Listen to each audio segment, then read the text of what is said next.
ముందుగా కొమ్మూరు ప్రతాప్ రెడ్డి అన్నది ఇలా జన్మదినం.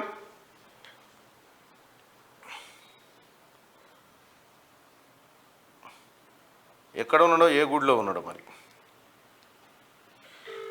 ప్రతాప్ రెడ్డి అన్న, మీరు మరిన్ని జన్మదినాలు ఇలాగే జరుపుకోవాలని మనసారా కోరుకుంటా ఉన్నాం. మొన్న పల్లా రాజేశ్వర రెడ్డి మీద కొద్ది తేడాతో, పల్లా రాజేశ్వర రెడ్డి గెలిచింది కూడా 18,000 దొంగోట్లు క్రియేట్ చేసినట్టు ఆడ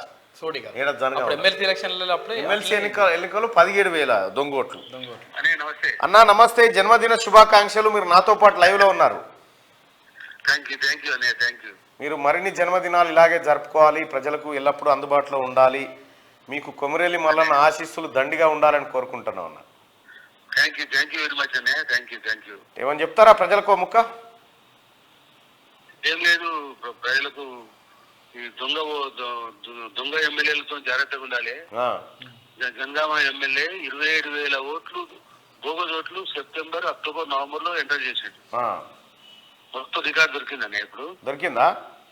మొత్తం రికార్డు దొరికింది. సేమ్ ఎమ్మెల్సీ ఎన్నికల్లో నా అప్పుడు కూడా ఇవే దొంగ ఓట్లు 27,000 ఓట్లు 3 నెలలు ఎట్లా నమోదైతాయి అన్న కొత్తవి. అదే ఆ విధంగా దొంగ ఓటుతో గెలిచిన పల్లా రాజేశ్వర రెడ్డి జనగామ ఎమ్మెల్యే, ఆయన దొంగగానే మొత్తం 5 సంవత్సరాలు చూడాలని చెప్పి నేను ప్రయాణం కోరుకుంటున్నాను. ఆయనకు నామకరణం చేస్తున్నావా దొంగ ఎమ్మెల్యే అని?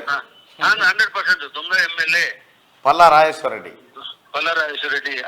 ఆయన నిక్నేమ్ దొంగ ఎమ్మెల్యేనే.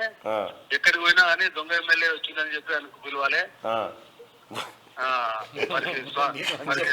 నామధేయం దొంగ ఎమ్మెల్యే ఈ రోజు నుండి.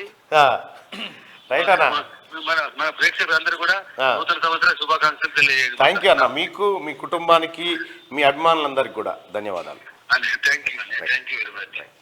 అది కొమ్మూరు ప్రతాప్ రెడ్డి అన్న పల్లా రాజేశ్వర రెడ్డికి పేరు పెట్టిండు దొంగ ఎమ్మెల్యే అని. మనం బతికేంత పల్లా రాజేశ్వర రెడ్డి బతికేంత మొత్తం దొంగోట్లు క్రియేట్ చేసాడే. నేను బట్టియలే ఎమ్మెల్సీ ఎన్నికల రెడ్ హ్యాండెడ్ గా పట్టించిన 17,000 ఆధారాలు